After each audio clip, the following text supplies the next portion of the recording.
This is Algebra 2, Lesson 11. We're on page 62. We're going to add fractions.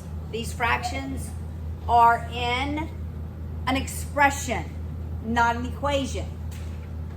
So when I have an expression, the rule is we're going to go to a common denominator,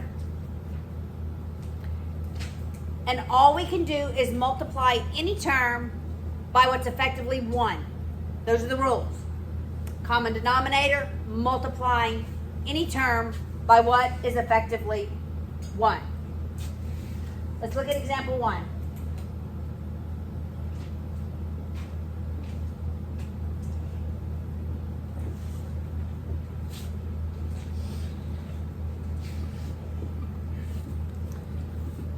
All right, I'm going to rewrite this.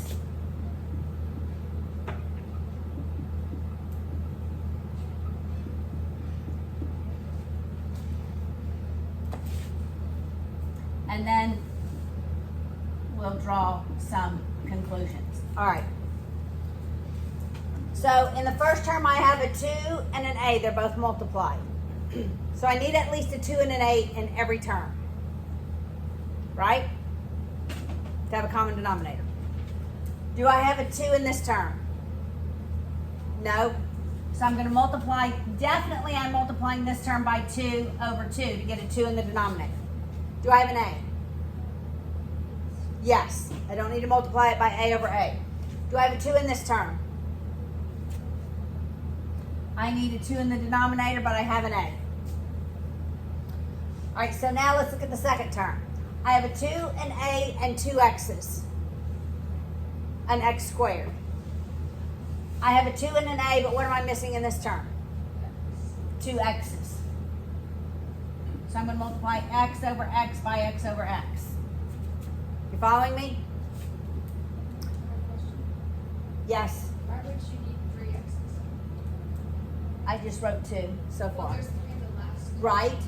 Right, but we're only looking at the second term. I went from the first term to the second term, then we'll look at the third term. Make sure they're all going to be the same. Do I have 2 x's in this one? Okay, then I'm going to go to the third term. I have a 2a and 3 x's. Do I have a 2a and 3 x's here? So I need another x. I need another x here as well.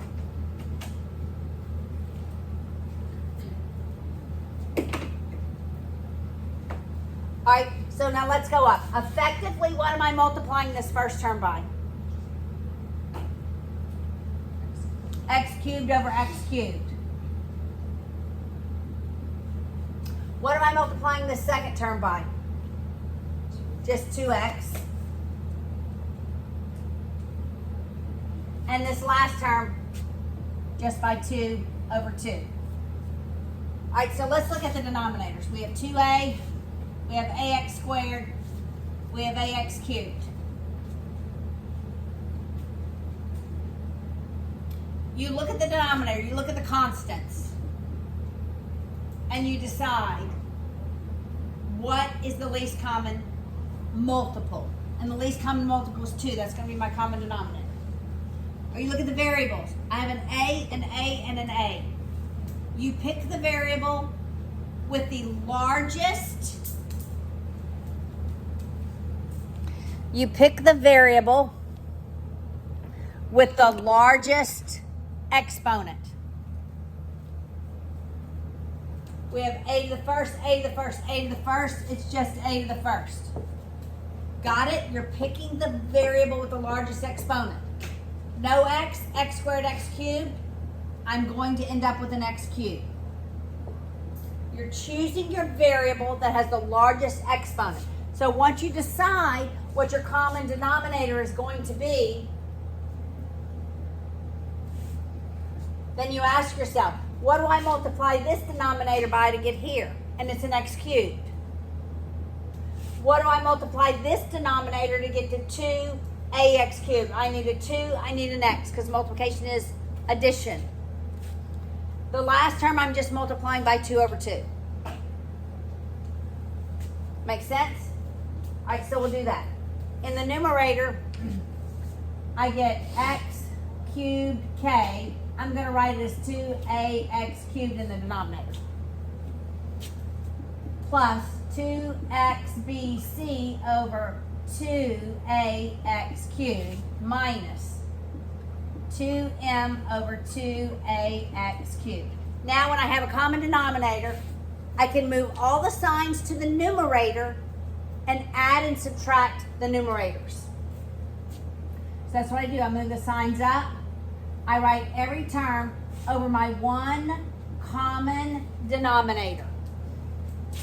So this is x cubed k plus 2xbc minus 2m.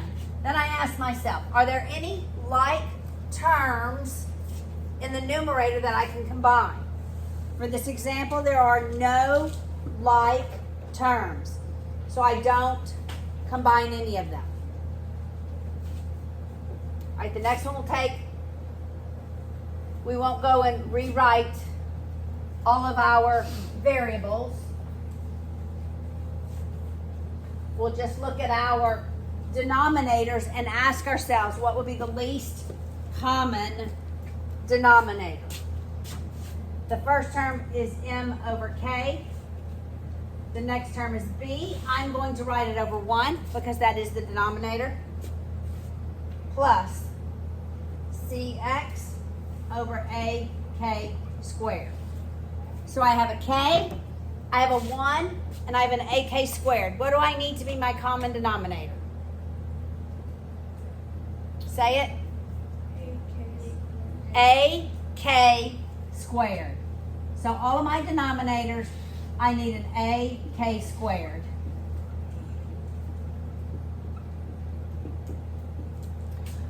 Then I ask myself, what do I multiply k by to get to AK squared?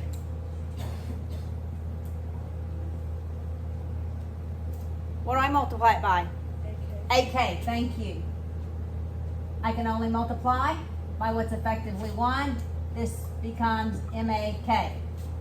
What do I have to multiply 1 by to get to AK squared? AK squared. So I multiply by AK squared over AK squared, and that's BAK squared. What do I need to multiply this term by? Nothing.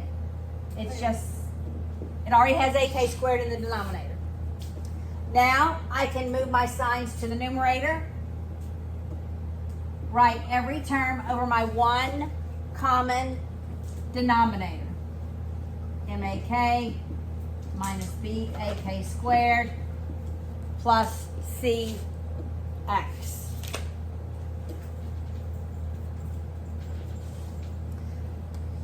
All right, the second part of this lesson is on inscribed angles. Do you remember inscribed angles?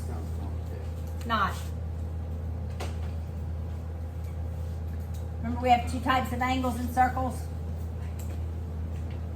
We have central angles and inscribed. Let's say the measure of this arc is 80 degrees. The measure of this arc is 75 degrees. If that arc is 80 degrees, what's the measure of that angle? No. 40. Because an inscribed angle is half the measure of its intercepted arc.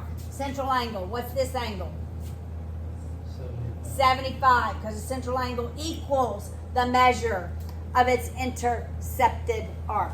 That's what the second half of this lesson is on. All right, I want y'all to work practice problem